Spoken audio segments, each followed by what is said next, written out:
Hey, Dios te está llamando. Él quiere solucionar todos tus problemas y quiere llenar el vacío de tu corazón, pero solamente debes repetir: Señor Jesús, te pido que entres en mi corazón y te pido que seas mi Salvador y que inscribas mi nombre en el libro de la vida.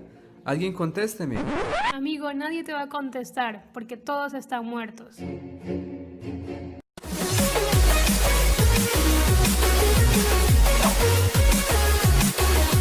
Muy buen día, bienvenidos a un nuevo video.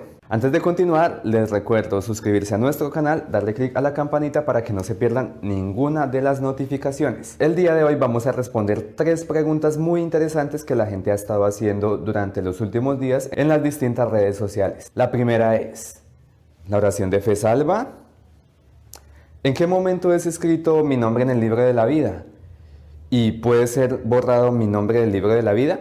En otras palabras, ¿la salvación se pierde? Todo esto y más en un momento. Para empezar, necesitamos tener claros 3 aspectos del ser humano apartado de Dios. Recuerde que la semana pasada habíamos visto cuál es la condición del hombre caído, pero vamos a resumirlo en 3 palabras. La primera, esclavitud. Juan 8:34 y Romanos 6:22 nos afirman que somos esclavos, es decir, que no somos libres. Por otro lado, Juan 8:36 nos dice que Jesucristo es el único quien puede liberarnos. Por lo tanto, no es una decisión humana, sino que es una decisión de Dios. Segundo, somos enemigos de Dios. Según Romanos 5:10, nosotros somos enemigos de Dios y solamente somos reconciliados por medio de la muerte de Cristo Jesús. Si a usted le queda alguna duda sobre la enemistad del hombre con Dios, puede leer Génesis 3 o Romanos 1. La tercera condición del hombre es la muerte espiritual. Según Efesios 2:1 y Colosenses 2:13, nosotros estamos muertos. Ahora póngale un poquito de lógica a la situación.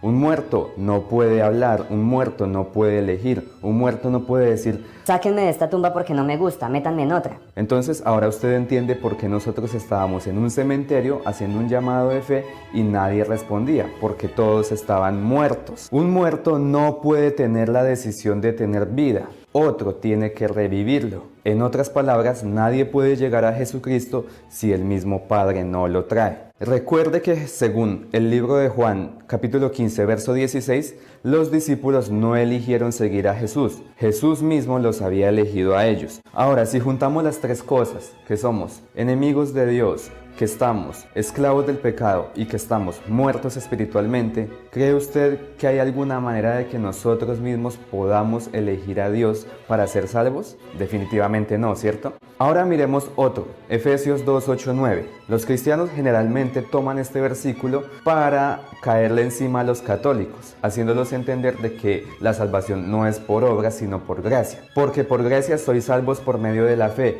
y esto no de vosotros, pues es don de Dios. ¿Qué quiere decir esto? Que la salvación se recibe por fe, pero esa fe no es la fe que nosotros tenemos, es la fe que el Espíritu Santo nos da para poder creer. Por lo tanto, si es por gracia, quiere decir que nosotros no tenemos ningún mérito. La única forma de que una persona del común como yo o como mi esposa puedan recibir un avión, por ejemplo, es que sea regalado. Asimismo, el perdón y la salvación no se pueden recibir de otra forma que no sea regalada. Por eso mismo a la gracia se le llama el favor inmerecido de Dios. La salvación es 100% de Dios, 0% del hombre. Si usted mete la oración de fe, eso quiere decir que usted le está colocando un porcentaje de responsabilidad a la salvación sobre el hombre. Esto quiere decir que ya no es por gracia, sino por obras. Y si es por obras, entonces no es por gracia. Y si no es por gracia, entonces usted está practicando una religión como cualquier otra. Vamos a resolver la primera pregunta. ¿La oración de fe puede hacernos salvos? Bueno, ¿qué es la oración de fe? Es una repetición que se hace en las iglesias cristianas, haciendo a la gente pasar al frente para que hagan la oración y hacerlos creer que ellos son salvos y así poder llenar un libro de contabilidad de cuántos nuevos o cuántos salvos hay. Más o menos es así. Repita conmigo: Señor Jesús, Señor Jesús, te pido perdón por mis pecados, te pido perdón por mis pecados. te pido que entres en mi Te corazón. pido que entres en mi corazón. Como nos pudimos dar cuenta, la oración de fe, ¿qué es? Un acto humano. ¿Qué quiere decir esto? Que entonces son obras. Y si son obras, entonces ya no es gracia. Ese es el primer error. Los que defienden la teoría de que la oración de fe salva siempre se escudan en Romanos 10:9, que dice lo siguiente: que si confesares con tu boca que Jesús es el Señor y creyeres en tu corazón que a Dios le levantó de los muertos, serás salvo. Porque con el corazón se cree para justicia, pero con la boca se confiesa para salvación. Contexto. ¿Ya leyeron Romanos 9? ¿Ya leyeron Romanos 10 antes del versículo 10? ¿Ya leyeron los versículos 13, 14, 15, 16? ¿A quién estaba dirigido todo este texto? A la nación de Israel. Israel creía en Dios a su modo. Ellos creían en unos rituales, en la ley y en todo ese tipo de cosas para alcanzar la salvación, lo cual es imposible porque nadie puede cumplir con las 600 leyes o mandamientos de Moisés. El único que las cumple se llama Jesucristo. Los judíos estaban un poco envidiosos porque los gentiles podían ser creyentes y podían recibir la salvación por medio de la fe. Pablo lo que les estaba diciendo, ustedes están a un pelito de poder entender la salvación, de poder entender la gracia de Dios. Ustedes ya tienen la ley, se pueden dar cuenta que la ley les muestra que ustedes son imperfectos y que necesitan a Cristo. Aquel Cristo del cual escribió Moisés, del cual escribió Jeremías, Isaías y todos los demás profetas. Están a esto de entenderlo. Vamos a leer el verso 14. ¿Cómo pues invocarán a aquel en el cual no han creído? ¿Y cómo creerán en aquel de quien no han oído?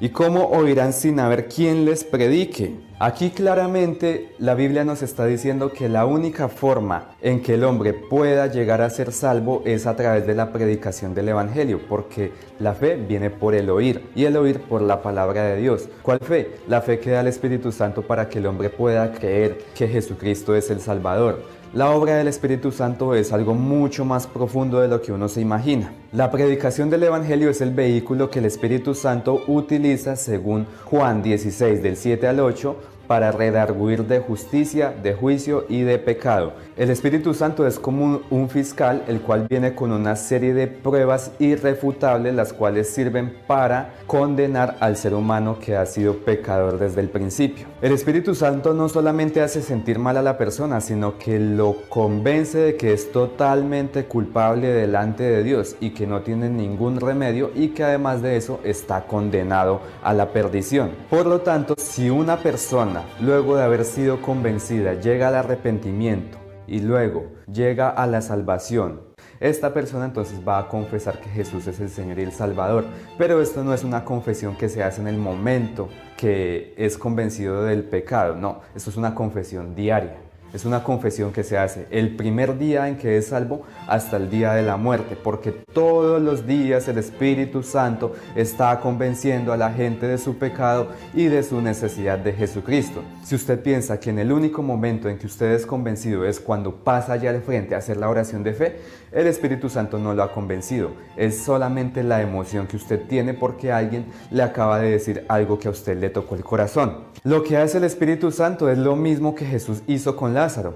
Imagínese lo siguiente, si usted está muerto espiritualmente, si usted está metido en una tumba espiritualmente hablando, el Espíritu Santo por medio de la predicación lo que hace es levantarlo de entre los muertos. Lo levanta de entre los muertos y le permite tener la fe para que usted pueda ser salvo, pues no es de vosotros, sino que es don de Dios. Entonces, la confesión de fe de que Jesucristo es el Señor y el Salvador no es más que una confirmación de lo que ya ha hecho el Espíritu Santo interiormente en la persona, en su conciencia, en su corazón y de todas las cosas que le ha mostrado de su vida pasada. En otras palabras, es como cuando una persona recibe un diploma de ingeniero o de arquitecto o de lo que sea. Ese diploma está confirmando que esa persona estuvo 10 meses metida en una universidad estudiando. Asimismo, la confesión que nosotros hacemos diariamente de que somos pecadores y que necesitamos al Señor es una confirmación de lo que ya nosotros estamos convencidos en nuestro corazón y conciencia. Por lo tanto, la oración de fe no es la que salva. No mienta diciéndole a la gente que por hacer una oración de fe Jesús va a vivir en el corazón de ellos. Jesús no quiere vivir en el corazón de ninguno de nosotros porque nuestro corazón es perverso. Primero necesita que el Espíritu Santo lo limpie, lo lave y lo purifique para él poder habitar dentro de este corazón. Si hasta el momento a usted le han dicho que con la oración de fe usted es salvo y es parte de la familia de Dios, lo siento mucho, amigo, está en el lugar equivocado.